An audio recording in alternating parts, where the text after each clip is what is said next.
microphone. Est-ce que ça va mieux? Est-ce que ça va mieux? Est-ce qu'on m'entend? Voilà. Mais on était sur un gros bug là. Je pense que ça devrait fonctionner. J'espère que oui. Yes, yeah. Pourquoi ça s'est déprogrammé ce micro? Je ne sais pas. Ouais, peut-être que la technique m'en veut aujourd'hui, c'est pour ça. Et ben je refais mon entrée. Allez, je refais, on fait un petit clap là.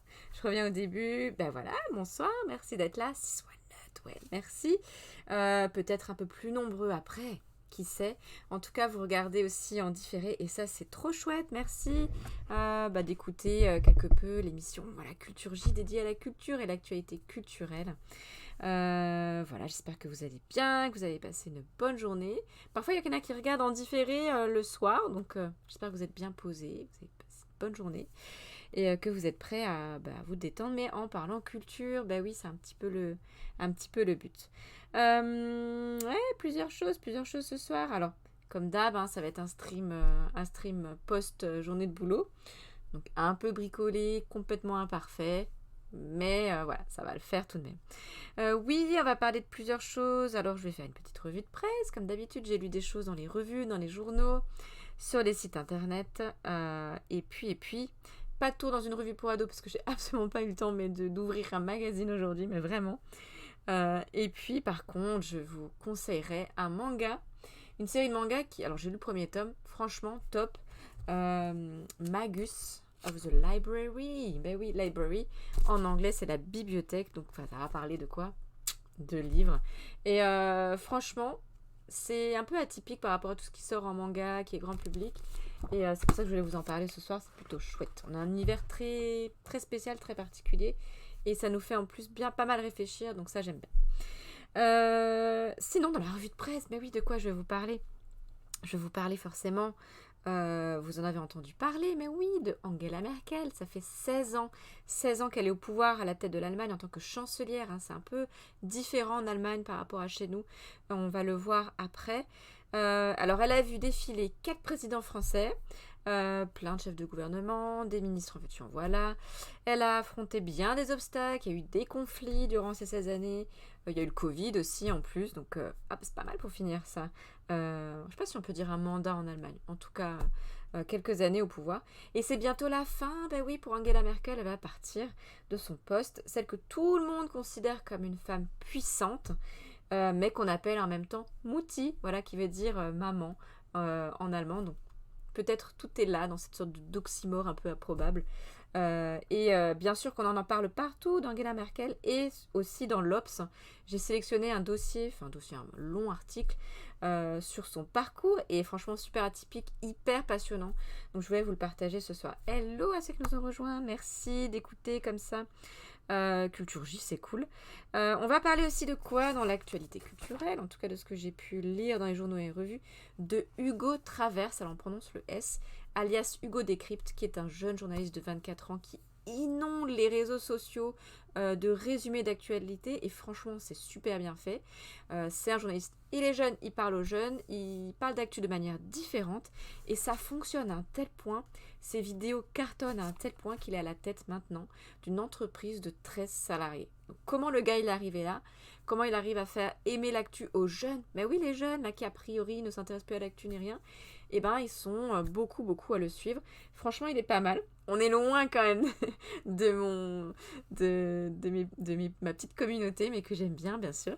Mais franchement, c'est une initiative qu'il faut saluer parce qu'il s'y prend bien. Et il est même guetté un peu par les politiques, là. Ben oui, parce qu'il parle aux jeunes, donc politique, les jeunes, ils ont du mal. Donc voilà, on verra le pourquoi du comment grâce au monde. On va parler aussi arts martiaux. Arts martiaux, grâce quoi? Oui, à travers une exposition qui va avoir lieu au musée du Quai Branly à partir du 28 septembre et qui s'intitule Ultime Combat et qui va être centré sur quoi? Sur les figures mythologiques historiques de fiction majeure des arts martiaux. Donc c'est cool, on va parler d'anciennes divinités qui étaient bien arts martiaux. On va parler aussi par exemple de Bruce Lee. Bah oui, Bruce Lee. On pourra regarder un petit extrait d'un de ses films. Et puis on parlera aussi de Son Goku. Bah oui, pour tous ceux qui sont de ma génération et les plus jeunes, vous connaissez peut-être Son Goku, hein, c'est Dragon Ball. Donc c'est un article de Society, c'est chouette. J'aime bien ce genre de petit article où on se remémore plein de trucs, un côté un peu nostalgique et en même temps ça brosse plein de styles, d'arts différents. Donc plutôt sympa. Et enfin, on parlera de Roald Dahl. Ben oui, Roald Dahl, c'est un auteur hyper classique en littérature de jeunesse. Il est anglais et chaque année, vers la mi-septembre, Roald Dahl est fêté en Angleterre. Mais vraiment, il y a une fête, ça s'appelle le Roald Dahl's Day. Et à tel point, voilà, c'est vous dire à quel point il est connu, à quel point il a marqué les esprits des enfants, tout d'abord, de génération en génération. Mais, il n'a pas que écrit des récits pour enfants, et c'est ça qui est intéressant. L'Express revient sur son œuvre pour adultes. Voilà, sort, je crois que c'est aujourd'hui qu'est sorti un recueil de ses œuvres pour adultes qui sont beaucoup plus sombres que ses romans pour enfants. Quoique dans ses romans enfants, il y a un peu de sa vie, et elle n'a pas été toujours très funky, sa vie. Bref, voilà de quoi je voulais vous parler ce soir. On part dans l'actu, je prends mes notes et je suis à vous tout de suite.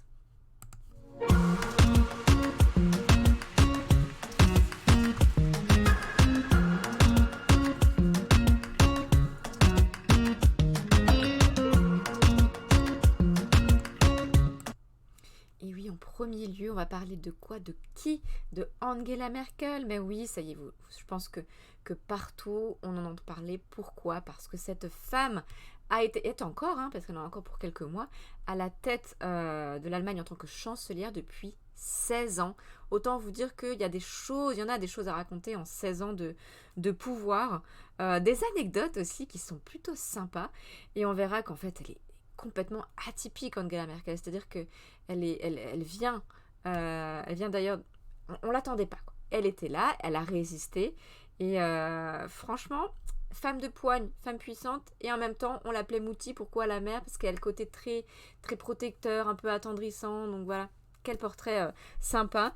Alors, le portrait que je vous ai sélectionné est issu de l'Obs. Bon, bien sûr, là, ils vont pas rentrer dans les détails un peu bad de la politique, tout ça. C'est vraiment un portrait un peu édulcoré du truc. Parce que quand même, voilà, on veut fêter dignement son départ. Mais néanmoins, il est intéressant. On apprend plein de choses sur la politique, que ce soit en Allemagne ou à l'international. Donc, vraiment, c'est plutôt pas mal. Alors, on va se connecter. Voilà, l'Obs. Alors, elle a fait ça, c'est l'Obs de la semaine dernière. Donc, là, c'est pas l'Obs de cette semaine. Mais voilà, elle fait la une, ben oui, voilà, elle part après 16 ans de pouvoir. Les dirigeants français la racontent. Or, pas que d'ailleurs, mais oui, elle en a vu pas mal, elle a vu 4 présidents quand même. Donc c'est marrant parce qu'elle avait un lien particulier avec chacun. Mais elle était très diplomate, elle savait très bien comment les saisir et tout. L'article le détaille bien, ça c'est assez passionnant. Allons voir cet article, voilà. Donc la Merkel, ben oui, 16 ans de pouvoir, vu défiler 4 présidents français, 7 chefs de gouvernement, une palanquée de ministres. J'aime bien ce mot, ça. 4 présidents américains aussi, tout à fait. Surtout que aux États-Unis, c'est 4 ans le mandat, si je ne dis pas de bêtises, donc forcément, on a pu en voir défiler. À quelques semaines de son départ, voilà, ceux qui l'ont approché de ce côté-ci du Rhin racontent une femme puissante et font son bilan. Franchement, hyper passionnant, vous allez voir. Déjà, l'article commence par une anecdote. Non mais ça c'est dingue, franchement je rigole encore, mais parce qu'il y a un petit peu de Poutine là-dedans. Poutine, vous savez qu'il est un petit peu taré, Poutine, la Russie, le gars il est un petit peu susceptible aussi, enfin bref. Anecdote, vous verrez, il y a un peu de Chirac, il y a un peu de Poutine, il y a un peu de Merkel, tout ça, ça donne un truc assez improbable. Une anecdote, on est en 2006, elle a été élue en 2005, donc voilà, elle est toute nouvelle au pouvoir, elle est à table, et puis elle est avec Jacques Chirac. Alors, elle est débarquée en politique en 2005, ça faisait seulement 15 ans, on va dire seulement, entre guillemets, 15 ans qu'elle était dans la politique. Autant vous dire que c'était une quasi inconnue en politique. Et surtout aussi en France, on ne savait même pas qui c'était, Angela Merkel. Et là, elle est à table avec Jacques Chirac, qui avait 73 ans à l'époque. Lui était bien installé, donc politique, il sait bien, voilà, c'est un demi-siècle d'expérience politique, c'est partout dans le monde, voilà, donc 2 personnages, 2 parcours différents, bref, une sorte de vieux briscard, nous dit l'Obs, des affaires de la planète. Bref, on est en 2006, ils dînent ensemble, et en fait, Angela Merkel, elle revient d'où? Elle revient de Moscou, où elle a eu l'outrecuidance, attention, c'est vraiment l'affront, quoi, total, de rencontrer l'opposition. Et l'opposition de Vladimir Poutine. Et histoire d'exprimer l'ampleur de sa contrariété, ça n'a pas plu beaucoup à Vladimir Poutine en plus. C'est qu'il est un peu susceptible et un petit peu taré aussi, il faut le dire. Et comment il l'a accueilli, Angela Merkel, en Russie? Et il l'a accueilli avec un chien en peluche. Alors pourquoi il a fait ça? Parce qu'en fait, il savait que Angela Merkel déteste cet animal. Donc en fait, comme petit cadeau, comme ça, de bienvenue, il lui a offert un petit chien en peluche. Bon alors Jacques Chirac lui dit, ben non, ben en gros il lui dit, tu sais Angela, Poutine est un peu susceptible, hein, je le connais bien et tout ça. Et elle, alors elle laisse parler Chirac et tout, elle lui dit, non mais t'inquiète, hein, je connais bien le personnage, hein, il a été en poste de 1985 à 90 à Dresde dans l'Allemagne communiste où des membres de ma famille ont été arrêtés. Et oui, et donc elle connaissait bien un petit peu le personnage et son côté un peu bad, hein, et un petit peu taré aussi. Donc bref, tout ça pour dire que, ok, elle paraissait débutante, mais elle avait quand même pas mal intégré de choses et elle avait vécu aussi pas mal de choses. Mais moi j'aime bien, voilà, ce côté un peu Jacques Chirac en genre de bon pote, là, il lui dit t'inquiète, je connais, il faut le prendre comme ça. Et elle lui dit non mais c'est bon, je connais l'animal. J'adore cette anecdote, improbable. Toute Angela Merkel est résumée dans cette scène. Ben oui, elle n'était pas encore la grande chancelière allemande à l'époque. Mais après, elle a été sacrée 14 fois femme la plus puissante du monde par le magazine américain Forbes. Celle qui a vu beaucoup d'hommes politiques durant son mandat, je ne sais pas si on dit mandat, mais en tout cas pendant les 16 années, elle a su s'imposer. Une femme en politique en plus, voilà, il faut le faire, c'est pas hyper courant. Elle est patiente, elle écoute, parfois ironique, rarement déstabilisée, et attendons son tour pour parler. On va voir que dans l'article, parfois il y a des petites dérives, c'est-à-dire qu'elle attend beaucoup. Ce qui fait que ça énerve énormément certains dirigeants, notamment les Français. Elle a un profil atypique, déjà dans son CV, c'est assez dingue. Alors c'est déjà la première femme, hein, au pouvoir, première à venir de l'Est, hein, vous savez qu'en Allemagne, après la Seconde Guerre, hein, divisé Est-Ouest, le mur de Berlin jusqu'en 89, même quand le mur est tombé après des années, hein, quand même, il faut dire que c'est resté longtemps, érigé ce mur, il y a toujours une coupure Est-Ouest et deux modes de vie différents, deux cultures différentes, deux modes politiques différents. Tout ça c'est très politique, c'est un peu compliqué, mais il y a toujours Est-Ouest en gros, hein, comme antinomie, enfin voilà, deux parties différentes de l'Allemagne. Donc elle vient de l'Est et c'était pas courant à l'époque, les hommes politiques venaient plutôt d'Ouest. Toute intrigue dans son CV, oui, un père pasteur, un parcours de scientifique, elle est docteur en chimie quantique, s'il vous plaît, quand même. La première moitié de sa vie passée de l'autre côté du mur, elle a 35 ans quand le mur tombe. Et le fait qu'elle rejoint à la CDU le parti conservateur chrétien démocrate, c'est un peu, comment vous dire, un conservateur chrétien, alors que sa famille est de gauche. Autant vous dire, on ne peut pas du tout trop comprendre, en fait, ses parents, sa famille, mais en tout cas, voilà, elle est plutôt droite cateau, hein, on va dire ça comme ça. Mais même si on ne peut pas non plus la définir dans une case bien précise. En débarquant à la chancellerie, elle reste simple. Et en fait, dans les anecdotes qu'on a, les témoignages, il y a toujours cette simplicité qui revient. Par exemple, elle refuse d'aller dans l'appartement de fonction, elle reste dans son vieil appart. Il y a peu de services d'ordre qui est là pour la protéger. Voilà. C'est une sorte de sobriété, vraiment une sobriété qui a séduit les Allemands. Et n'en finit pas d'étonner les Français. Ben oui, pourquoi ?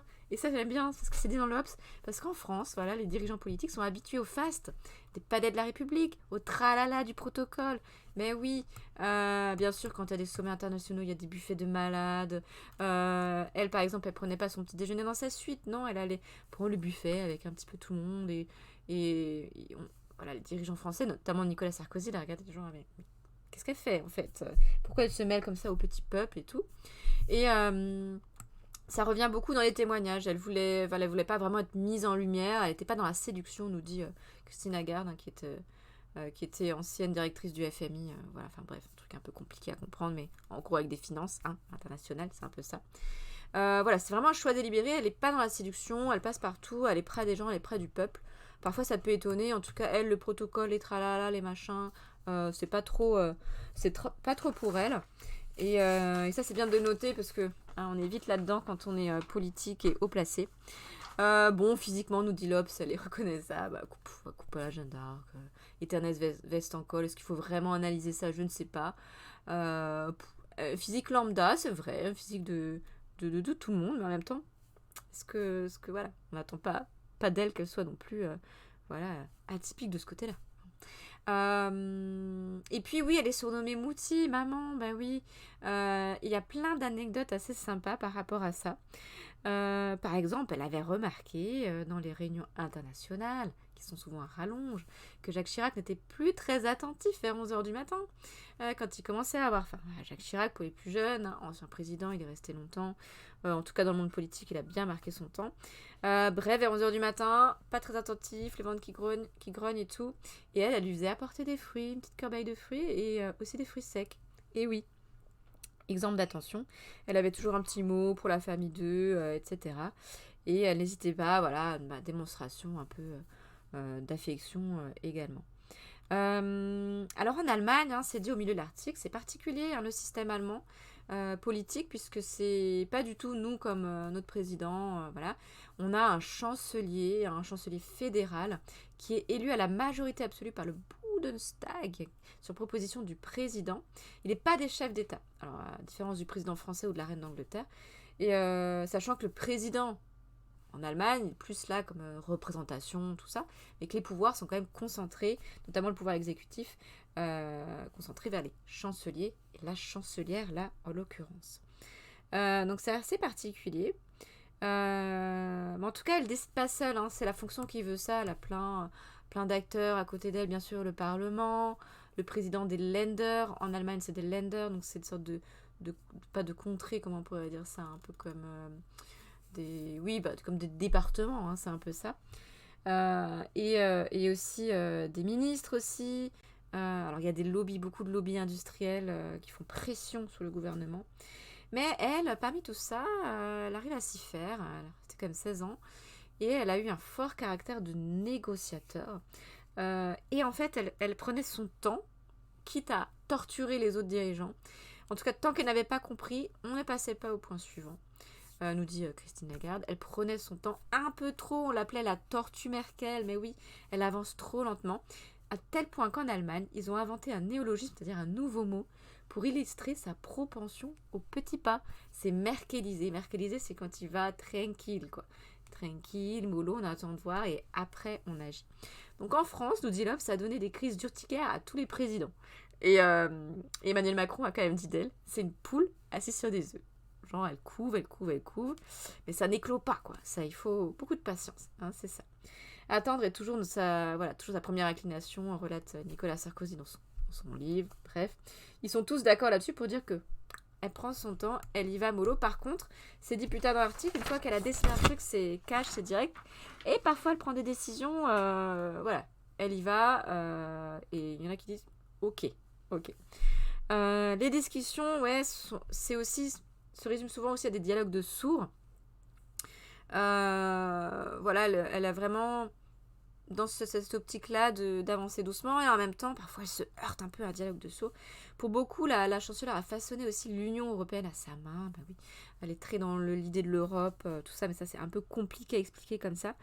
Mais bref, elle exerce une domination à la fois nationale et internationale. C'est vrai qu'elle a une aura à l'international, Angela Merkel, qu'on n'avait pas vu en Europe, nous dit l'Obs, depuis le couple François Mitterrand et Jacques Delors. Mais bref, elle a cette aura qui n'est pas juste nationale, mais qui, s'étend à l'international. Les présidents français s'imaginent réformer la finance internationale et se débarrasser des paradis fiscaux, sauver le climat, par exemple pour François Hollande, dessiner l'Europe de demain pour Emmanuel Macron. Et Angela Merkel, elle serait plutôt un moteur à l'arrêt. Madame No, on l'a rebaptisée. C'est-à-dire que non. Macron a fait un discours sur l'amitié franco-allemande, il n'a même pas pris la peine de lui répondre et tout. Voilà, des fois c'est il n'y a pas de réponse de répondant en face. Ça peut agacer. C'est seulement face à une crise, nous dit l'article, quand elle est au pied du mur, qu'Angela Merkel parvient à décider et à avancer. Hello, merci d'être là. Richou 51. Merci, c'est un stream dédié à la culture, mais la culture tranquille, pas prise de tête. Mais merci d'être par là, c'est chouette. Et là, on parle d'Angela Merkel qui va quitter ses fonctions dans quelques mois.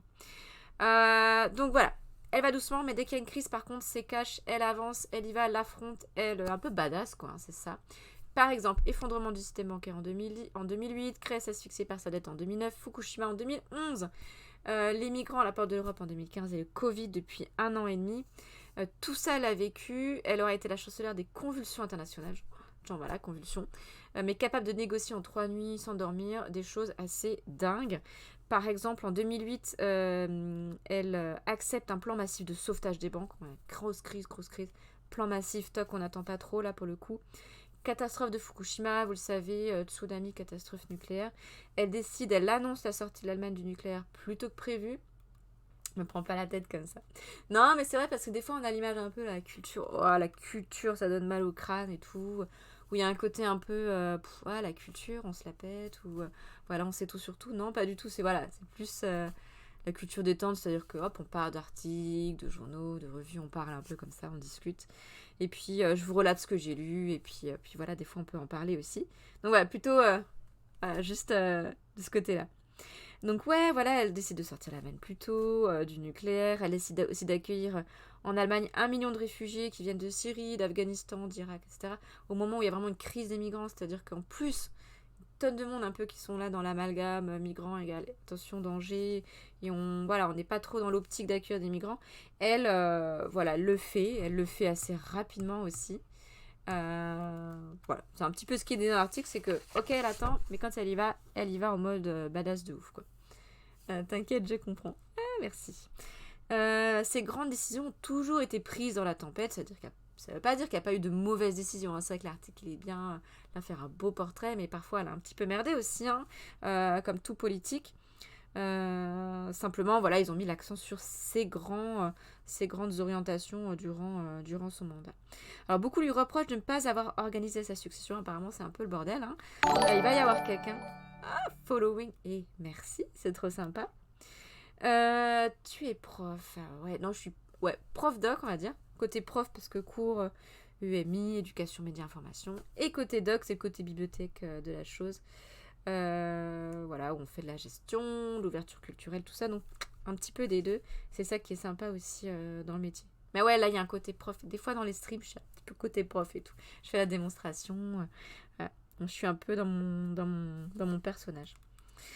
Ouais, donc voilà. Donc, apparemment, un peu le bordel pour sa succession. Donc, on lui reproche ça. Mais je crois qu'elle en a marre. Je crois qu'elle voulait partir plus tôt aussi. Après, bien sûr, il y a plein de rumeurs sur sa santé, parce qu'on l'a vu trembler, on l'a vu vraiment pas très bien, et elle aurait souhaité, et je crois que c'est vraiment affirmé, ça partir plus tôt, mais elle allait jusqu'au bout. Mais voilà, je crois que là, elle laisse, ok, il y a quelqu'un derrière moi, je lui laisse le truc, je vais faire une petite succession comme ça, mais ça va le faire un peu en mode impro, un peu comme mes streams, un peu comme ça.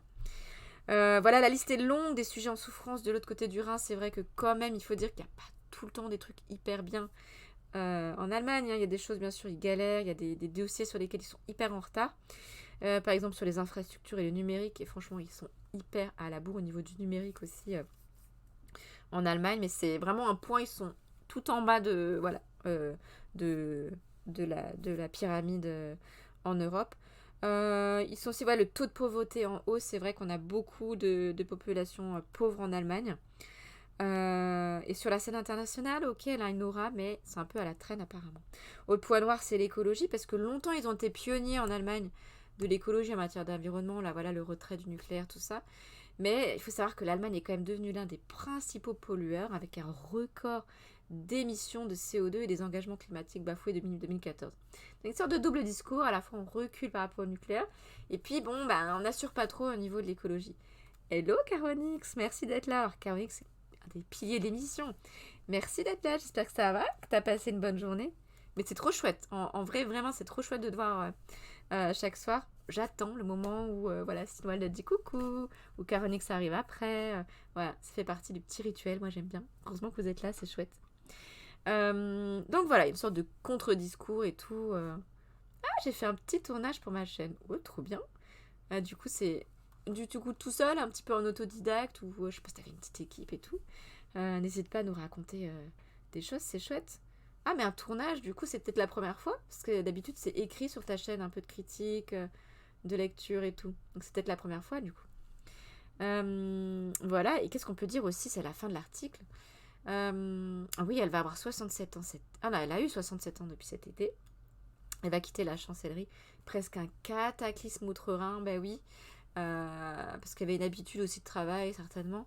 voilà, fatigue, problème de santé, c'est sûr, à tel point que même il y a eu des gros titres dans les journaux en Allemagne, par exemple, à quel point la chancelière est-elle malade? Est-ce que vous voulez que je vous le dise en allemand? Attention. Wie krank ist die Kanzlerin? Est-ce que j'ai pas fait plein d'années d'allemand? Ben oui, exactement. Mais t'as une chaîne YouTube, Caronix, mais je savais pas du tout en fait. Mais c'est nouveau ou... Mais écoute, franchement, là je l'apprends. Moi j'étais restée sur le blog et tout. Ben écoute, partage-la, hein. Tu peux partager le lien et puis le titre, y a pas de souci. Voilà. Et en gros, j'aime bien la conclusion de l'article qui est donnée à qui. Qui c'est qui, qui dit ça? Ah bah c'est elle-même qui a dit quoi? Ah oui, elle a dit oui, je vais prendre le temps de réfléchir parce que depuis 16 ans, je n'ai pas eu trop le temps. On va dire m'étonne. Puis je prendrai quelque chose à lire et comme je serai fatiguée, mes yeux se fermeront. Du coup, je ferai un petit somme et après on verra. Ah, il y a un petit côté presque poétique dans ces paroles-là et tout. Voilà, mais c'est la force tranquille encore une fois avec Angela Merkel. Hello Chris 13500, merci d'être là, c'est trop chouette. Ben là, je viens de finir de vous relater les grandes lignes d'un article sur Angela Merkel qui était assez passionnant parce que, bon, outre le côté politique ou pas forcément rentrer en détail dans la politique, c'était quand même un personnage là, qui va quitter ses fonctions avec un parcours atypique, une tête bien remplie aussi, avec un peu d'audace aussi, quitte à clasher un peu Poutine ou à dire à Chirac, ok, t'inquiète, je vais gérer. Et puis ce côté un peu maternel, un peu mouti, quoi. Donc je trouve que c'est un portrait un peu avec un peu d'ambivalence, mais de la jolie ambivalence, et je voulais vous le partager. Voilà. Qui va lui succéder, on ne sait pas. En tout cas, 16 ans, quand même. Faut être un peu maso, quand même. 16 ans à la tête. Enfin, c'est fou, quoi. En politique, on se dit... je pense qu'on doit déjà être complètement mort au bout de 4 ans, quoi. Tellement c'est des... Voilà. Quel parti, quel que soit le parti dans lequel on est, hein. Enfin, voilà, faut pas dire... Quand même des boulots prenants, mais elle a 16 ans, quand même. 16 ans avec autant d'obstacles, de conflits, le Covid pour finir. Waouh, on se dit, ok, d'accord, elle a géré. On va rester dans le domaine un peu de l'actualité politique, tout ça. Et on va parler d'un jeune journaliste qui est beaucoup plus jeune que moi. Là, je me sens trop vieille d'un coup. On va parler d'Hugo Traverse, on prononce le S, qui a 24 ans, qui est journaliste et vous le connaissez peut-être parce qu'il inonde les réseaux sociaux, mais avec talent, hein, c'est vachement bien fait. Il inonde les réseaux sociaux de résumés d'actu et il a un succès dingue. Ses vidéos sont visionnées par des milliers de jeunes surtout, et ça c'est intéressant parce que c'est une cible de choix notamment pour les politiques, et du coup les politiques s'intéressent vachement à Hugo Traverse et tel succès qu'il est à la tête de plusieurs personnes. Il a créé une entreprise, bref, il est auto-entrepreneur, il va avoir bientôt sa carte de presse. C'est un parcours assez sympa à découvrir et c'est Le Monde qui nous propose de le connaître un peu plus. Mais c'est vrai pour visionner quelques vidéos, quelques infos, notamment sur Instagram, je trouve que c'est bien foutu. Et il est très... je fais déjà ma critique avant. Il est très... il n'est pas encore journaliste, c'est-à-dire qu'il n'a pas encore sa carte de presse, je vais bientôt l'avoir. Mais il est vraiment très porté sur la véracité de l'info, la pertinence de l'info, et ça c'est hyper important. Dans le décryptage, forcément, si Hugo décrypte. Mais voilà, et rien que pour ça, franchement, on peut le saluer. Je me suis pris 5 services de presse chez J'ai lu, j'ai reçu leur catalogue l'autre jour. Ça, c'est cool. Voilà, Cornix, il critique des ouvrages. Et pour tous ceux qui sont chroniqueurs et tout, souvent, on offre des services de presse. Hein. Les éditeurs envoient. Ce qui est un peu dur des fois parce que quand tu as un truc que t'aimes pas, est-ce que tu oses... J'ai déjà posé la question, hein. Mais quand t'aimes pas, t'oses pas trop peut-être critiquer de façon un peu négative la lecture, sachant qu'après, il y a un retour auprès de l'éditeur. Je trouve ça toujours un peu... Des fois, je me dis c'est un peu casse-gueule. C'est pas évident. Comme des fois, moi, j'aime bien regarder des booktubeuses qui présentent les livres. Mais je regarde de moins en moins parce que c'est souvent des déballages de colis. Ouais, on regarde ça. Et finalement, il y a un petit peu moins de critiques et de recul sur les lectures qu'avant. C'est plus du déballage qu'on appelle ça quand on déballe des colis et tout. Et puis parfois c'est souvent parti pris, c'est génial et il n'y a pas beaucoup de fond. Caronix sur son blog c'est chouette parce qu'il y a vraiment des critiques un peu poussées ou voilà t'as des arguments et tout, mais je trouve qu'on n'a plus tellement ça dans les critiques un peu littéraires. C'est beaucoup c'est beaucoup du j'adore, il n'y a pas trop d'arguments et puis beaucoup de j'ai reçu ça, puis voilà, manque de critiques. Mais toi j'adore tes critiques parce que souvent ça va au bout des trucs. Ah, j'ai osé. Ouais, j'aime oser critiquer l'éditeur. Ben oui, des fois, on peut, en tant que lecteur, avoir un avis qui n'est pas forcément hyper positif. C'est-à-dire, on va pas forcément clasher un auteur, parce qu'on sait quand même un auteur, le gars, il a quand même bossé son truc. Donc, des fois, c'est dur aussi de dire, bah, on n'a pas aimé. On va pas dire que c'est nul, parce que c'est quand même l'œuvre de quelqu'un qui a bossé. Donc, il y a tout le mérite quand même derrière. Mais on peut quand même dire, ouais, on n'a pas aimé parce que, et déballer des arguments. Et ça, parfois, c'est pas forcément évident quand on a une sorte de petit compte rendu à rendre à l'éditeur, en fait. Mais ouais, Caronix, toi, t'es un peu. Voilà. J'aime bien tes critiques, elles sont chouettes. On va aller voir cet article du Monde qui nous parle de Hugo Décrypte, Hugo Traverse. Il faut prononcer le R, nous dit-il. Voilà, le voici en toute décontraction, comme ça, 24 ans, 1m92 quand même. C'est-à-dire que si on le met à côté de moi, le gars. Alors, si on le met à côté de moi, quand même, on fait 330, 330 viewers. Enfin, viewers. Plutôt communauté de 330, puisqu'on n'est pas tous là en live. Et Hugo Décrypte, c'est genre. Et sur compte YouTube, il a. Non, mais c'est en millions, je crois. Hein. C'est en millions d'abonnés. Plus de 15 millions de vues pour certaines de ses vidéos, quand même. J'ai eu 33 hier. Et 1m90 et moi 1m60. On peut faire vraiment les contraires, quoi. Lui et moi. Mais en même temps, je cherche pas la gloire, hein, je suis pas très ambitieuse en même temps. Puis je fais ça avec passion. Mais c'est marrant parce que il y a une sorte de fil rouge comme ça à l'actu, tout ça. Mais ça n'a rien à voir. Mais que ce soit en taille, en tout, rien à voir du tout. 15 millions d'abonnés sur la chaîne, c'est génial. Non, mais le jour où j'ai 15 millions d'abonnés, je pense que je sais pas ce que je ferai, mais ça n'arrivera pas déjà. Mais je pense que ça doit être difficile quand même. Tu dois te dire, qu'est-ce que je vais comment faire. C'est pour ça qu'il a engagé des gars en fait. Hein. Parce que c'est impossible à gérer. Tout ce qu'il fait, c'est impossible à gérer tout seul. Déjà, moi, juste monter une chaîne YouTube et faire une revue de presse, j'ai l'impression que je suis au bout de ma vie. Mais je me dis, bah, le gars, c'est sûr qu'il faut une équipe derrière. Hein. C'est ça. Hein. Tu m'engages. Tu l'avais dit. Ouais, c'est ça. Article intéressant parce que parcours intéressant pour le coup. Voilà, dans la course au plus grand nombre d'abonnés sur les réseaux sociaux, il y a qui Par exemple, il y a McFly et Carlito qui cumulent des kilomètres d'avance, qui sont très vus par les jeunes et il y avait pas mal de polémiques hein, autour de McFly et Carlito parce que voilà, un peu affilié Macron et qui dit politique, jeune, ça fait un peu bizarre. C'est un mélange qui est un peu gênant. Et puis, ça avait été critiqué aussi, on l'avait vu dans Science et Vie Junior parce qu'en fait, ils avaient fait de la pub pour les paris sportifs. Et ça va pas trop avec la population jeune qui les écoute. Voilà. Bon, après, voilà, je les connais pas tant que ça, moi, McFly et Carlito, donc je vais pas trop les critiquer. En fait, j'ai jamais trop vu. Mais bon, il y a quand même petites polémiques qui peuvent être valables, hein, je pense. Ouais, c'est surtout les enfants, ça, c'est vrai. Enfants, ados, je sais pas, jeunes adultes peut-être. Hein. Bref. Et il y a qui aussi Il y a aussi Hugo Décrypte, plus de 3 millions de vues pour son interview de Marine Le Pen. Alors, il s'est un peu engouffré dans la politique, c'est-à-dire qu'il va interviewer les politiques. Mais c'est pas mal, et c'est ce qui est aussi dit dans l'article, c'est que c'est de manière détachée. Alors, ok, le gars, il était à Sciences Po, il a quand même le côté un peu journaliste, je crois qu'il a pas encore sa carte de presse. Mais il se permet, lui, un peu lambda, de façon un peu lambda, bon, c'est travaillé quand même, mais d'interviewer des politiques. Et alors qu'il c'est pas son métier de base, quoi. Et c'est ça. Interroger ce monstre. Et en plus, j'ai pas vu, hein, du coup, l'interview. Je pense que ça doit être un exercice, en plus, d'interviewer Marine Le Pen. Faut le faire. En gardant son calme en même temps. Il faut rester voilà, impassible. Il faut savoir rebondir aussi. Enfin, c'est un sacré exercice, hein, quand même, l'interview. Alors, 1m92, diplômé de Sciences Po. Une audience qui n'en finit pas de grossir. Il a seulement 24 ans.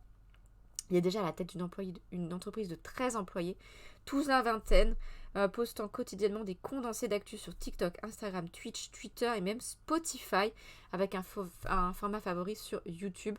Les actus du jour qui visent en 10 minutes à décrypter des sujets variés, du départ d'Angela Merkel à la tentative de résurrection des mammouths laineux. Donc c'est toute l'actualité hyper large. Alors parfois il fait des sortes de profils d'actu, mais c'est vraiment bien foutu en fait, vraiment. Et il a tout compris parce qu'il s'adresse essentiellement aux jeunes.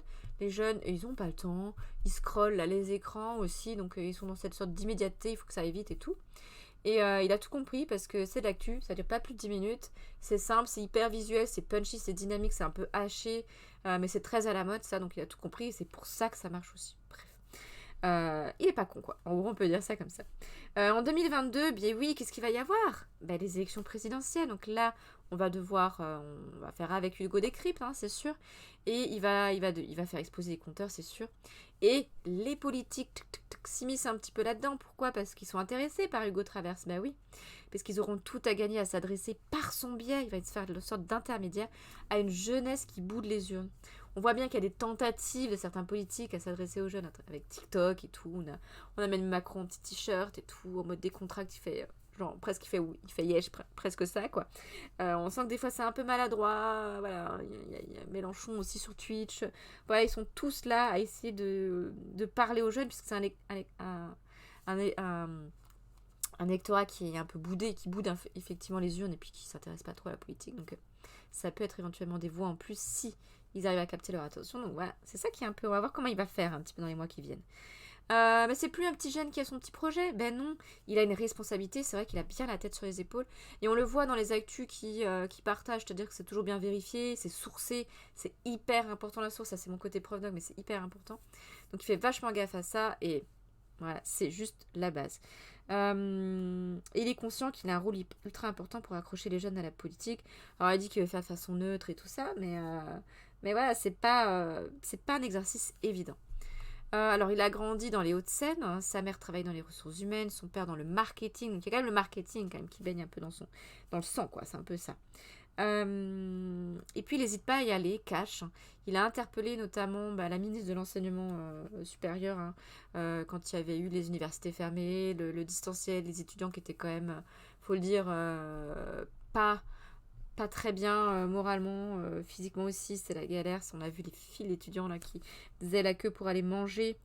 Enfin voilà, et il n'a pas hésité à l'interpeller, c'est devenu viral. Il a fait encore plus de vues. Mais voilà, il y a ce côté un peu cash, voilà, frontal, et c'est plutôt pas mal. Baigne dans l'eau. Non, pas dans l'eau. Et tout à l'heure, je l'entendais gueuler sur la hausse du carburant. Je me souviens même plus de sa voix. Ah, c'est vrai, moi, et franchement, je sais pas. Parce que moi, je vois souvent sur Instagram et tout, donc c'est des petits condensés et tout. Un peu sur YouTube, effectivement, mais...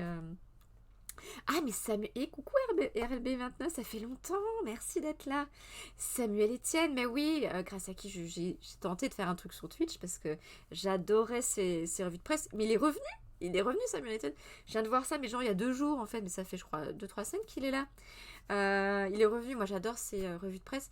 J'ai moins aimé, j'avoue, quand il a fait les interviews politiques parce que ça perdait un peu du côté un peu sympa et détendu de la revue de presse dans j'allais dire dans son petit appart, mais non, il a un appartement de genre à Paris, mais bref. J'ai moins aimé ça, mais en même temps, il a voulu s'essayer un exercice qui est difficile sur une plateforme qui n'est peut-être pas encore prête à accueillir des politiques, mais franchement, les revues de presse de Samuel Etienne, c'était... Voilà, mais je vais revoir du coup. Moi, j'ai adoré ça. Ah, c'est Étoile qui l'a introduit. Ah. Moi, je connais pas, j'avoue que la fille qui fait qui est sur Twitch, mais qui connaît vraiment quasi pas du tout les streamers sur Twitch. Un jour, avec beaucoup de temps, vraiment, faudrait que je m'intéresse à des choses comme ça. Après, non, Étoile, c'est pas lui, c'est celui qui fait l'émission Popcorn, je sais pas si c'est lui, non, c'est ça. Qui a l'air sympa, je crois, un peu. Ah, nuit de la culture et tout. Question pour un champion, ouais, du coup, il l'a un peu introduit. Et puis, ouais, voilà, il y a, je pense, des choses qu'on peut pas forcément critiquer, mais on peut voir un peu un point de vue particulier sur les interviews politiques, mais les revues de presse, quand même, c'est vrai que c'est plutôt chouette. Il a beaucoup contribué, Samuel Etienne, à faire revivre un peu l'actu, les journaux aussi, un peu à l'ancienne. Des gens qui avaient perdu l'habitude ou l'envie, en fait, de lire l'actu dans les journaux et les revues. Et ça, franchement, il a réactivé les trucs, mais moi, je lisais des trucs que je lisais pas avant, genre Le Figaro, ou même d'autres choses. En fait, il m'a donné envie de m'intéresser à la diversité de la presse. Ah, c'est ça. Ah, très fun et cultivé. Ouais, il y a un côté décalé, un peu, je crois aussi, un peu. Hein. Et il l'a introduit sur Twitch, ouais. Ben, en fait, Samuel Etienne, il a aussi un côté décalé, parce que le gars, on imagine, voilà, l'animateur, le journaliste, France Info, l'animateur question pour un champion et tout. Et en fait, il est vachement détendu, un peu décalé. Et il a plein d'anecdotes un peu sympas aussi. Et je trouve que, du coup, on avait une image un peu, pas austère de son personnage, mais là, on le découvre un peu autrement. Et c'est peut-être grâce aussi à Étoile, effectivement. Ouais, c'est ça, il a fait François Hollande, il a interviewé. Et puis après, c'était la cata, je crois qu'il avait interviewé qui le Premier ministre aussi, Castex et tout. Et là, je crois que... Bon, après, il s'est pris une déferlante aussi. Je crois que beaucoup de gens n'étaient pas prêts non plus, je pense. Voilà. Après, il a arrêté, je sais pas pourquoi. Il est revenu, il a fait ses revues de presse, donc là, il faut que je revoie. Mais oui, ça détend. Moi, j'adore regarder ses revues de presse. Franchement, c'est juste nickel. Et Hugo Travas, c'est pas forcément des revues de presse, mais c'est de l'actu. Et que nous dit l'article aussi? Je vais essayer de reprendre le fil de l'article. Qu'est-ce qu'il nous dit? Oui, alors certains médias le font de lui le porte-parole d'une génération. Ben oui, parce que hop, estampillé jeune, quoi, jeunesse, c'est sûr. C'est depuis qu'il a 10 ans qu'il s'intéresse à l'actu. Il aime bien ça. Et il y en a qui ont un goût prononcé pour l'actu, c'est vrai, dès le plus jeune âge, c'est vrai. Ah, ils vont refaire des trucs ensemble. Ah, il avait les boules contre lui. Ben oui, parce que Étoile, il était pas trop. C'est ça, il était pas trop d'accord. Enfin, il voyait un petit peu mal le truc, le politique qui s'est mis sur Twitch, c'est un peu ça. Du coup, il l'avait un peu mal, je pense, c'est ça. Ouais, il est pas engagé, lui. Bah, j'ai envie de dire, moi, limite, je préfère, quoi. Parce qu'il y avait vraiment ce côté détendu et pas politique, quoi. Politique, ouais, on n'a pas forcément envie de ça. Après, on n'est pas obligé de regarder non plus, les interviews, mais bah, je comprends. Je comprends le point de vue. Ben oui, bon appétit, Caroline. Je sais pas si tu vas préparer ton repas en écoutant. Des fois, tu fais ça. Comme ça, mais après, tu pourras peut-être pas entendre ça grésille, là, le bruit de la poêle et tout. Mais bon appétit, peut-être à tout à l'heure. Merci pour le petit topo, Chris 13500, parce que j'avais pas j'avais suivi un peu en gros, mais pas en détail. Alors, goût pour la politique aussi, il seront à des meetings aussi, il est très bon élève. Il a passé un bac économie sociale option internationale, s'il vous plaît. Il est admis à Sciences Po, tout le monde n'est pas admis à Sciences Po. Il y entre en septembre 2015 et dès qu'il est à Sciences Po, il lance très vite sa chaîne YouTube Codecrypt. Il a seulement 18 ans. Et là, je me dis, mais le gars, 18 ans, mais qu'est-ce qu'on faisait? Nous, on faisait un petit peu la fête, vite fait, en bouquinant vite, en faisant nos études vite fait, mais on n'était pas dans ce truc, on va faire un vrai projet, quoi. Et le gars, il a créé un truc qui tenait la route juste à 18 ans. Donc, quand même, il y en a là-dedans. Et ce qui est bien, ce qui était précurseur, c'est que, en fait, il innove vraiment sur la forme et aussi sur le fond.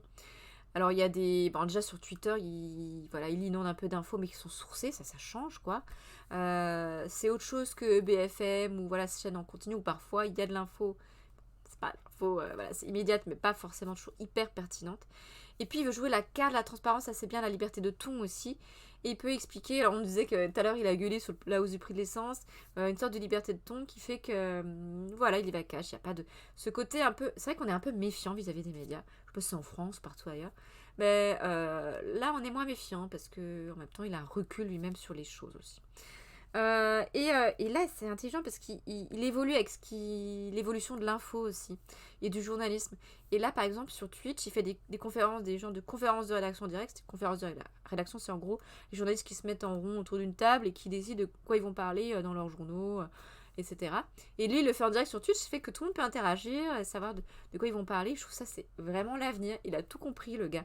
Il arrive encore un petit peu à évoluer et à faire évoluer le journalisme et l'information en soi. Donc vraiment, c'est pas mal. Ah, et toi, elle fait beaucoup pour la culture comme toi dans le plaisir. Mais il faut vraiment que je vois les émissions, parce que c'est vrai que c'est sympa. En plus, ils s'entourent de chroniqueurs et tout. Je crois que c'est pas mal.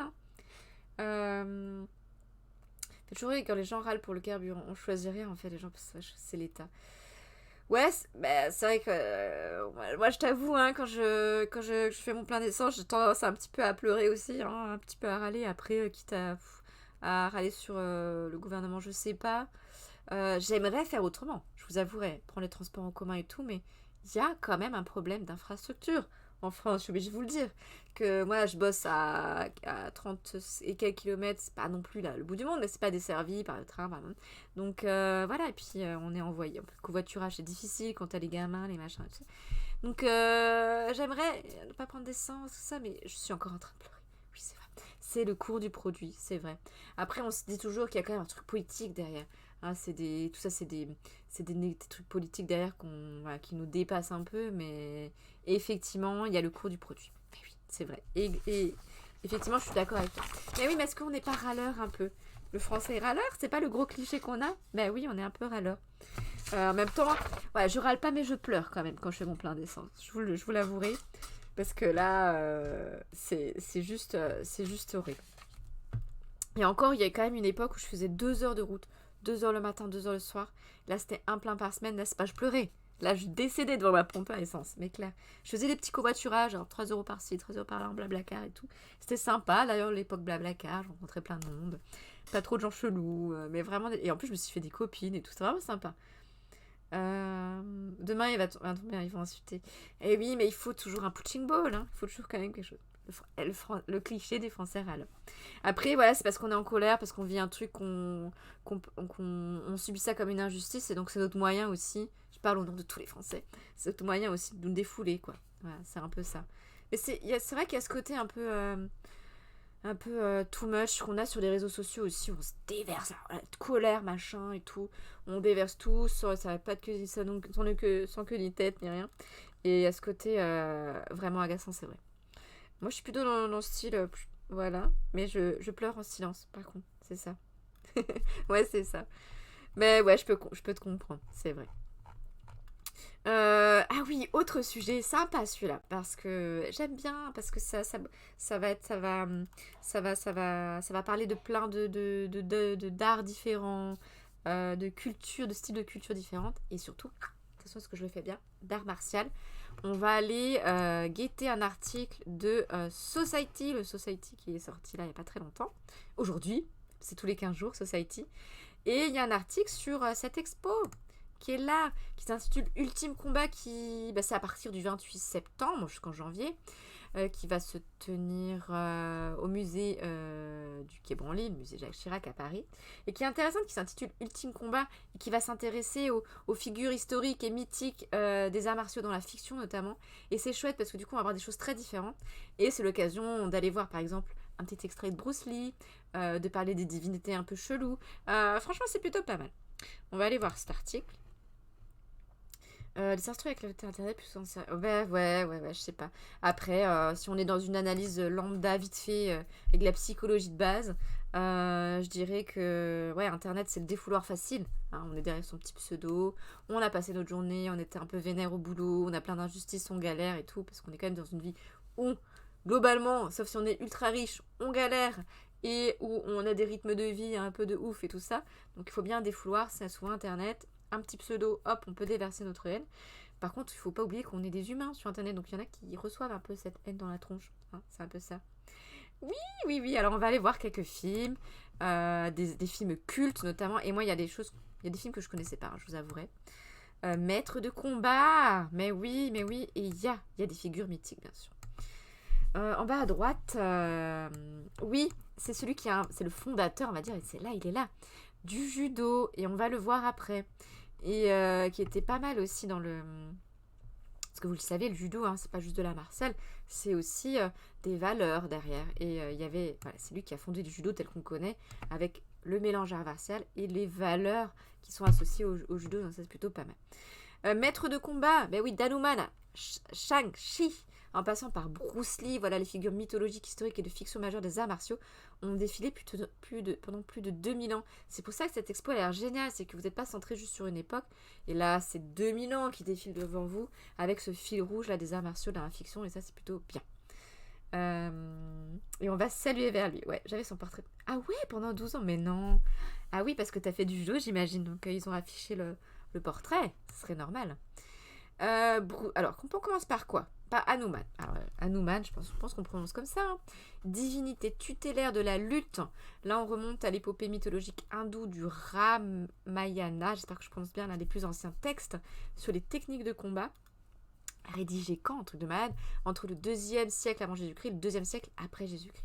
Général de l'armée des singes, mais oui, serviteur dévoué. Surtout, alors, voilà, dans les mythes, il combat aux côtés du prince Rama pour libérer la princesse Sita, prisonnière des démons. Donc on a déjà ce contexte absolument, une sorte de magie, avec un peu de démon, un peu de côté démon, princesse, un univers très particulier. Et surtout, ce qu'on retient de lui en tant que divinité, c'est sa force surnaturelle, bien sûr, hein, c'est une divinité, c'est pas rien. Comme par exemple traverser un océan d'un bond ou arracher une montagne. Allez, rien que ça. Mais voilà, à l'origine des arts martiaux, il peut y avoir Hanuman, c'est clair. Ah oui, c'est ça.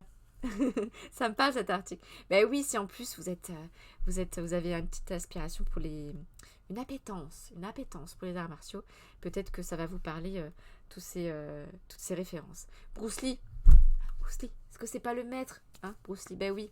Surtout qu'il a été hyper populaire en son temps, années 60 et 70.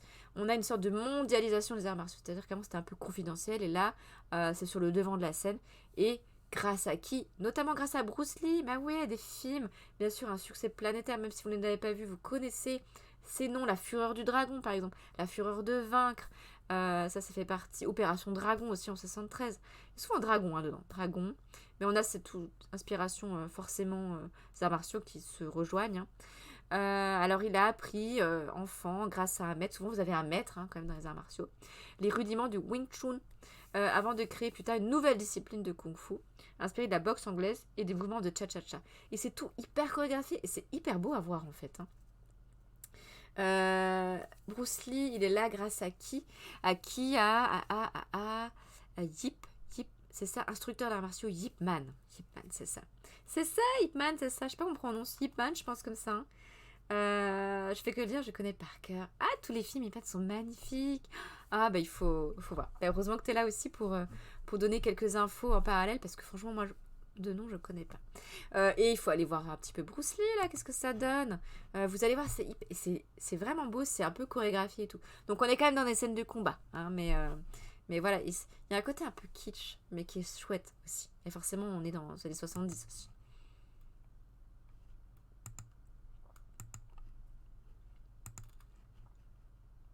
Dragon. C'est VF, c'est en VF. Bruce Lee, Et tout. le seul, l'unique, le vrai, dans La Fureur du Dragon.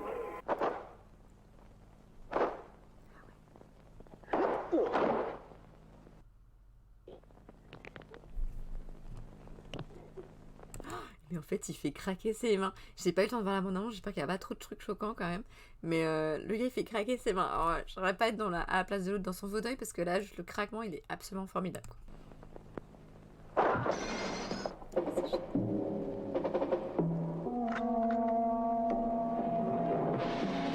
La Fureur du Dragon, le seul film mis en scène par Bruce Lee. Mais j'adore. Mais je viens de voir. En fait, j'avais pas eu le temps de voir la bande-annonce, non mais le gars, mais c'est improbable quoi. C'est improbable. Là, vous avez la site antique et tout. Bruce Lee là, au milieu, ça veut rien dire. J'adore. En fait, j'adore. C'est un côté kitsch un peu décalé, un peu quelque chose d'anachronique, mais c'est génial en fait. Et tu mets un coup de poing avec ça. Tu veux que lui de 10 mètres sur ta chaise. Déjà, quand le gars il s'approche, il fait craquer ses mains. Là, tu te dis ok et tout. Mais non, c'est génial. Alors, pour plusieurs choses. Et on parlait de beaucoup de Belmondo. Bah oui, parce qu'il est décédé il y a pas très longtemps. Mais ces films d'action, là, quand il a eu sa phase de film d'action. Mais en fait, ça ressemble vachement. Je sais pas s'il y a un peu d'inspiration quand même des films d'arts martiaux. Mais on retrouve carrément cette ambiance un peu. À la fois un peu too much, où il y a un peu d'esthétique. C'est pas mal chorégraphié. C'est vachement beau en plus. Et il a des techniques réelles, mais oui, c'est pas juste du crack, effectivement. Et on disait, ouais, le Wing Chun a été créé par une femme, et je savais pas du tout. Merci pour cette info. Ça devait être rare, voire pas, ça se faisait pas du tout, j'imagine, donc c'est plutôt chouette. L'Hirondelle d'or, alors ça, c'est une sorte de renouveau du genre cinématographique. C'est un film qui a eu beaucoup de succès. On est en 1966, donc c'est un petit peu avant Bruce Lee. Et c'est une nouvelle figure marquante des arts martiaux, c'est la femme d'épée. On a quand même les femmes qui sont représentées, donc je trouve ça c'est pas mal. Alors elle maîtrise ses adversaires masculins pour son agilité à manier le sabre, ponctué de son caractère imperturbable et intrépide. Moi, j'imagine par exemple quand Tarantino il a fait Kill Bill, il a dû vachement s'inspirer de ce personnage-là, c'est clair. Parce que voilà, quand vous voyez les Kill Bill, ceux qui l'ont vu, pas les plus jeunes bien sûr, parce que c'est un peu violent, vous avez ce personnage absolument dingue. Ah, ça peut inspirer de ça, j'imagine. Et puis chorégraphie aussi, elle était ballerine de formation, l'actrice qui joue dans le film. Si on retourne 5e siècle avant Jésus-Christ, je suis pas trop dans la chronologie là en fait. La légende raconte qu'après un long voyage, le moine indien Bodhi Dharma aurait créé en 495 le temple Shaolin. Vachement connu le temple Shaolin en fait. Ils en parlent dans tous les films, j'imagine. Et ce qui est intéressant, c'est que là, on a le côté aussi méditation, c'est-à-dire que l'art martial, oui, mais il y a des techniques de méditation et d'entraînement physique toujours en vigueur aujourd'hui. Avant les combats, et après les combats aussi d'ailleurs. Et en fait, il a initié un peu, lui c'était le maître, voilà, c'est comme on dit ses élèves, à des techniques de méditation et de combat. Il a été vénéré aussi comme fondateur mythique du bouddhisme Shan, ce qu'on appelle la méditation silencieuse. Et vraiment, il a imprégné l'éthique des arts martiaux. Donc ça, c'est bien de retenir son nom. Musashi aussi, là, on est où? Alors, on n'est plus du tout à la même époque. Hein. Alors, samouraï et stratège légendaire, Musashi, on est en 1584, c'est ça, 1645. Grande notoriété qui est construite autour d'un style de combat particulier qui utilise deux lames et dont il est l'inventeur. Il a d'ailleurs aussi consacré, voilà, il y a des techniques de sabre apparemment qui sont propres à ce samouraï. Et il a été popularisé aussi par un écrivain japonais qui lui redonnera vie parce qu'il a, dans certains de ses récits, il a redonné vie à ce héros-là. Apparemment, il était assez marquant aussi. C'est number one, du coup, le Wing Chun, d'accord. Et pourtant, j'ai 12 ans de judo. Et on en arrive là justement au judo parce que le fondateur, c'est qui? Jigoro Kano. On est en 1882. C'est un tournant majeur dans l'évolution des arts martiaux. Il a à peine 21 ans et il fonde le judo. Bien sûr, on a des grands noms maintenant qu'on peut citer. Il y en a plein. Et en France, on est bien lotis en matière de noms impressionnants. Hein. Et en fait, il s'inspire des anciennes techniques de combat à main nue, le jujitsu, et des pratiques héritées de la période féodale. Donc, le père du judo donne naissance aux arts martiaux contemporains. Et ce qui est bien, c'est que voilà, effectivement, le judo, c'est de la technique, beaucoup, mais c'est surtout aussi des valeurs derrière. Et c'est ça aussi qui est peut-être nouveau. Alors, il y avait le côté déjà méditation avant, mais là, vraiment, valeur physique, éducative, morale et sociale. Et peut-être parce que lui, il était petit chétif, qu'il se faisait beaucoup railler. Peut-être que du coup, c'est pour ça qu'il a voulu un art martial qui mêlait aussi ces valeurs-là. Puisque du coup, il croyait vraiment au bienfait du judo, quoi. C'est un peu ça. Personne... Ah, c'est le dieu. C'est le dieu. Shang-Chi, vu il y a une semaine, c'est le dieu. Jamais pouvoir son niveau, à ce qui paraît. Ah bah écoute, là, j'avoue... Moi, je pourrais regarder plein de vidéos, j'avoue. Je ne saurais pas dire qui est meilleur que l'autre. Mais pour ceux qui se sont calés dans le truc, c'est bien de les connaître. Les personnages et puis toutes ces techniques aussi, ces disciplines. D'autres films aussi, Lady Snowblood. Ah ben voilà, Tarantino aussi inspiré de ce personnage-là. Là, carrément. Hein, Tarantino, c'est Kill Bill, c'est Uma Thurman qui veut se venger. Et voilà, il y a pas mal de scènes un peu voilà, au sabre, un peu en mode samouraï, quoi. Et c'est l'icône par excellence de la sabreuse assoiffée de vengeance. C'est vrai qu'il y a beaucoup de sortes de vengeance quand même dans ces films-là. Et il y a eu un manga apparemment, c'est une adaptation au cinéma du manga du même nom. Et elle va assassiner sans pitié tous ceux qui ont assassiné sa famille. C'est vraiment clairement le speech de Kill Bill, quoi. C'est ça. Et moi, Kill Bill, je l'ai vu, mais j'étais jeune adulte. Oh là là, le flip. J'étais au cinéma, la scène, elle est horrible, mais c'est vraiment pour les plus grands. Hein. Où ça commence, je me rappelle, où il y a juste il y a un gros plan sur elle et juste son souffle comme ça. Elle est souffle saccadé et tout, elle est en mode détresse et tout. Et là, je me dis, mais je regarde pas en fait, je regarde pas. J'ai eu du mal à regarder la première fois, j'avoue. Ouais, c'était gore à la sortie, mais les gens, ils étaient pas habitués à ça du tout. C'était gore et c'est décalé, quoi. C'est là qu'il s'inspire effectivement des films de kung-fu, où là, on retrouve même aussi du Bruce Lee. C'est quand vous voyez des scènes de combat, où en fait, c'est du sable, il y a du sang partout qui vole, mais c'est vraiment du gore, mais vraiment de la définition du gore, quoi. Et où parfois, ça peut être même too much, ça peut être même drôle tellement c'est too much, en fait. Mais ça fait partie, toutes ces inspirations qu'il a eues, hein, Tarantino. Et franchement, c'est plutôt pas mal. Enfin, en tout cas, c'est réussi. Il y en a deux, je vous le rappelle. Son Goku, Son Goku, ça me parle trop. En plus, il a mon âge. Mais oui, il date de 84, Son Goku. Coucou, Son Goku. Il est issu du manga Dragon Ball. J'adore ce personnage. Dessiné par Akira Toriyama et publié au départ dans un magazine japonais. Succès, bien sûr, succès improbable. Enfin, pas improbable, non. Succès incroyable. Et c'est marrant parce que chaque fois, il y a des adversaires toujours plus forts. Des adversaires toujours plus cruels. Dans des tournois d'arts martiaux, ça n'en finit jamais. Hein, il finit un tournoi, un adversaire plus fort et tout. Mais voilà, le scénario, en gros, c'est ça. Mais ça a eu du succès. Et bien sûr qu'il est choupinou en plus. On l'aime bien, Son Goku. Mais non, faites des commentaires, c'est cool, moi j'aime bien. Et bien sûr, voilà, Kill Bill, oui, pourquoi? Parce que il y a eu tous ces films-là. Je pense qu'il y a eu un petit coup de mou quand même dans la production, je sais pas. Et puis là, il faut quand même revenir. Ouais, il faut attendre les années 2000 pour qu'il y ait un renouveau des films de kung-fu, ou en tout cas avec des arts martiaux. Et bien sûr que c'est en 2003 que Quentin Tarantino a fait de Béatrix Kiddo l'une des héroïnes les plus mythiques et les plus badass du cinéma d'arts martiaux. Parce que la fille, oui, elle se venge un jour de son mariage, je crois aussi. Hein. Pour ça, la mariée était en noir, c'est un peu ça. Elle décide de se venger. Pourquoi je sais plus trop, mais c'est un truc avec ça. Non, ça, ouais. Son mariage, tout le monde est tué à son mariage, je crois, hein, par Bill. Et une histoire avec sa fille aussi. Enfin bref. Enceinte en plus, mais je me souviens, oui, elle était enceinte en fait. Ah non, c'est horrible, je me souviens. Et donc du coup, c'est une histoire de vengeance. Donc à voir les plus grands. Mais c'est bien, avec ou sans référence, mais c'est bien d'avoir les références de base. Et Marvel, mais parce qu'en fait, des films Marvel, il y en a, mais tellement en fait. J'ai l'impression qu'il n'y a que des Marvel au cinéma. En tout cas, ils ont sorti là depuis le 1er septembre un film intitulé Shang-Chi and the Legend of the Ten Rings, avec mon bel accent. Une super production, mais oui, on est dans du Marvel, donc on a du budget là. C'est pas mal, pourquoi? Quand j'ai vu l'article, je me suis dit, c'est pas mal, pourquoi? Bien sûr, on a un expert en arts martiaux. Il combat ses adversaires à main nue ou s'arme d'un sabre ou d'un nunchaku. Voilà. Mais voilà, parce qu'il y a aussi la technique de la méditation. Et que ça, ça peut paraître un peu atypique pour ceux qui ne connaissent pas forcément l'histoire des arts martiaux. Ah, un été critique. Beaucoup de bonnes critiques. Voilà, et franchement, l'expo a l'air vraiment sympa. Mais moi, j'ai pris plaisir à lire cet article parce que ça m'a donné envie de découvrir des choses.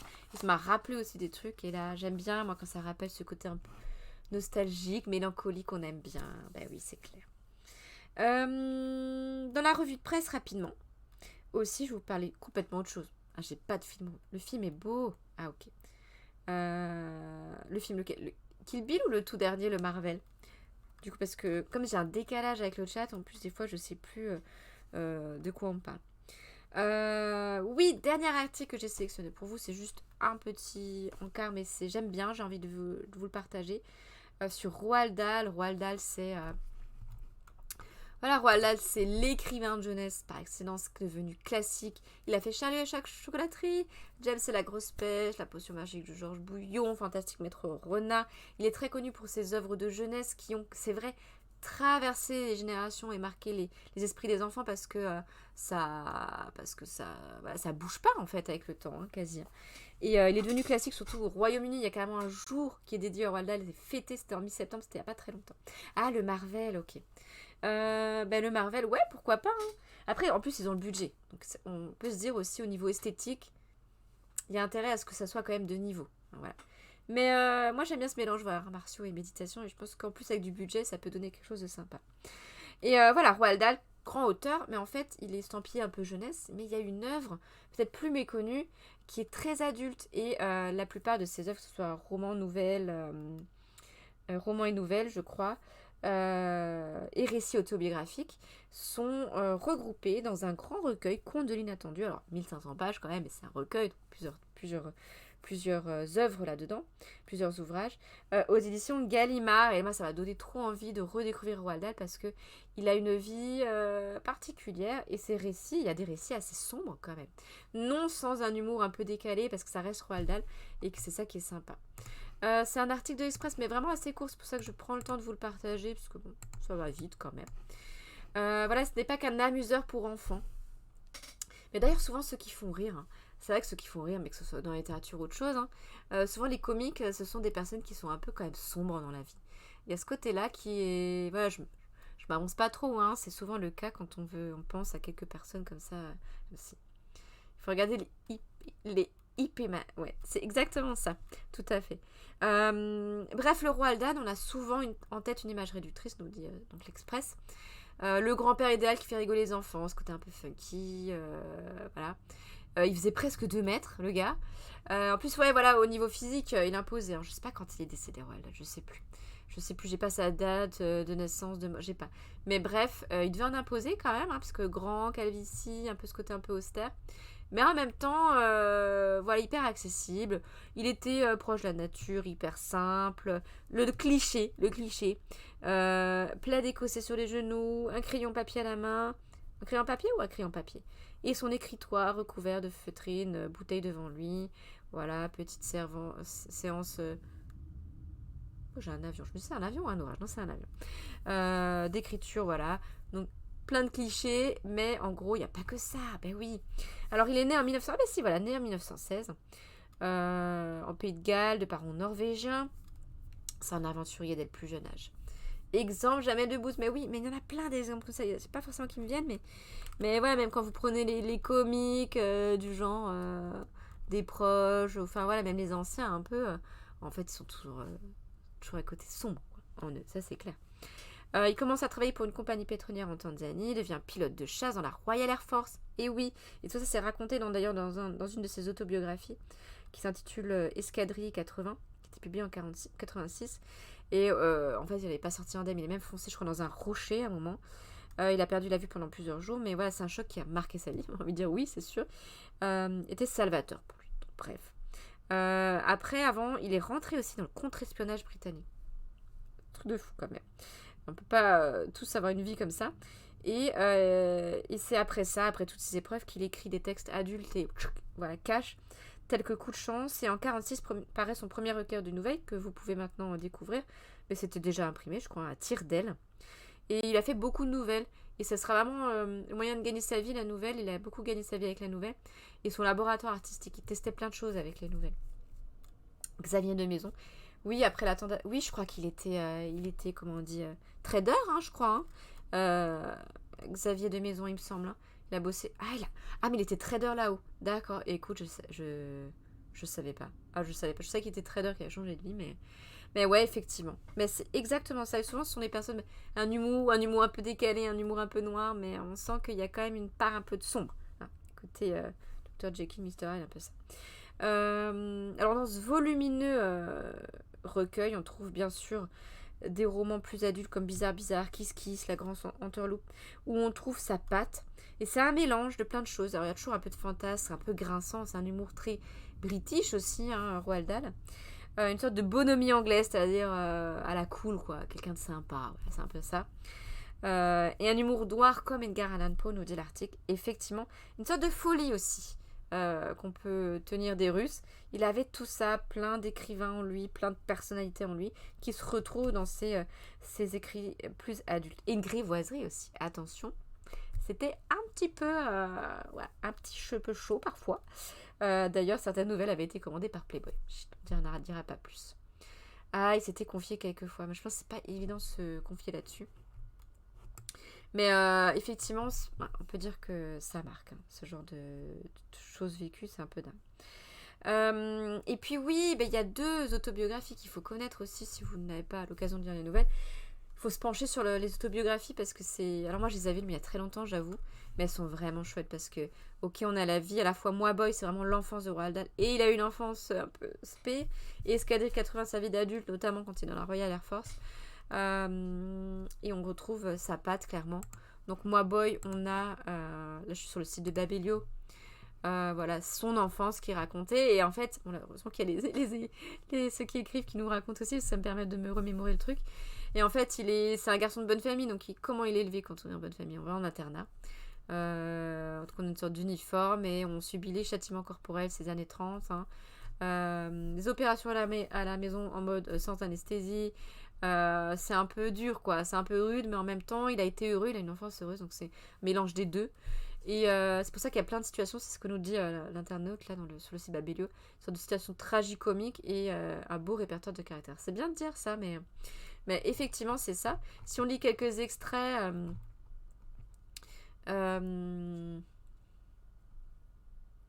Bon, après, voilà, il parle châtiment corporel, mais il dit qu'il n'a jamais pu s'habituer à ça. Hein. Voilà, c'est ça. C'est clair.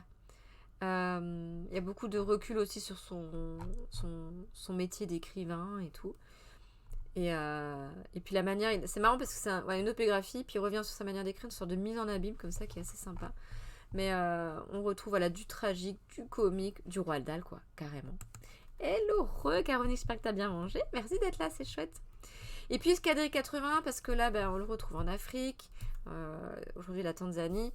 Quand on l'a vu, occuper un emploi dans une compagnie pétrolière, mais surtout son rôle durant la guerre et comment il combat l'Allemagne de Hitler, il s'engage dans la Royal Air Force. Alors il a abattu des gens aussi, voilà, il a chuté contre ce rocher, il est devenu aveugle.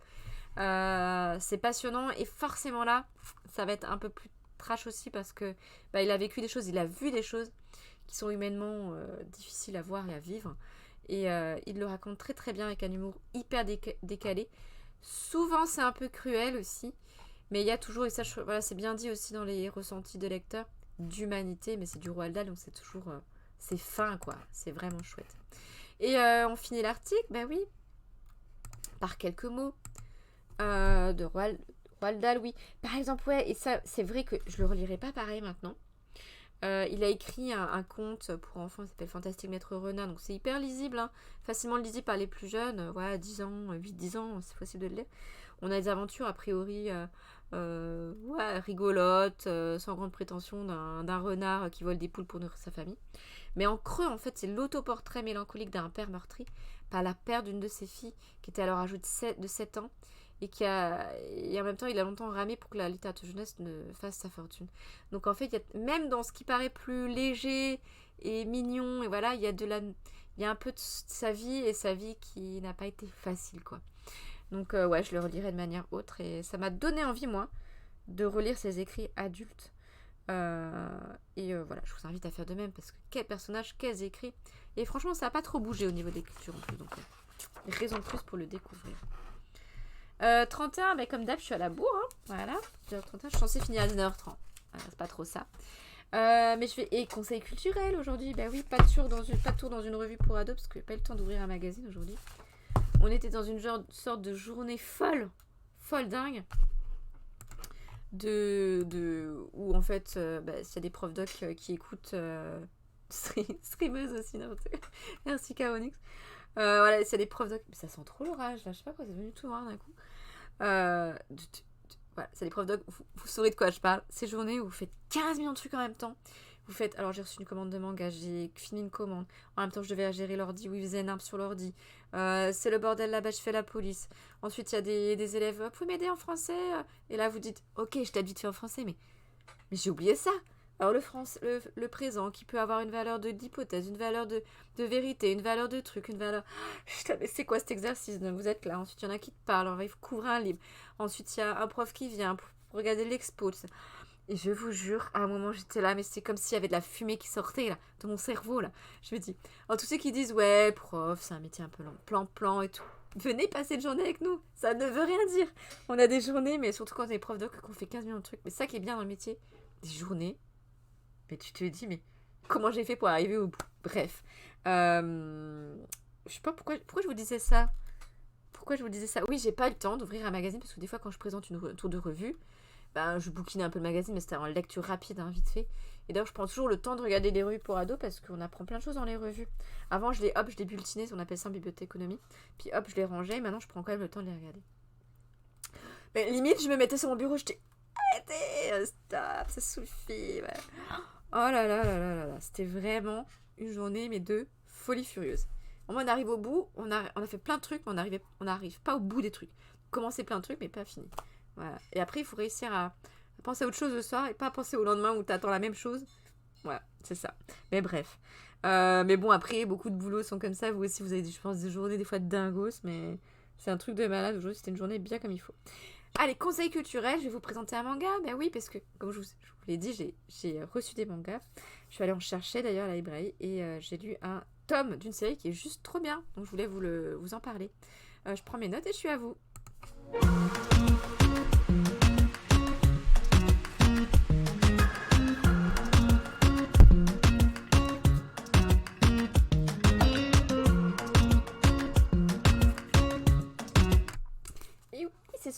C'est celui-là le manga dont je voulais vous parler. Alors voilà, autant je commande beaucoup de mangas pour mes élèves, ils sont très friands et je fais attention, j'essaie de faire attention. Autant j'en lis pas énormément, j'en lis un petit peu mais pas énormément. Autant là j'ai lu celui-ci, franchement plutôt pas mal. Alors, série qui s'intitule Magus of the Library. Library en anglais c'est bibliothèque.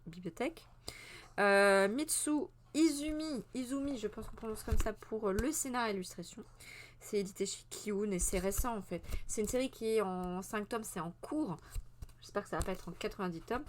Mais qui est plutôt pas mal. Assez atypique par rapport au manga un peu grand public qu'on a l'habitude de lire et de voir. Et c'est pour ça que je voulais vous présenter, donc c'est plutôt chouette.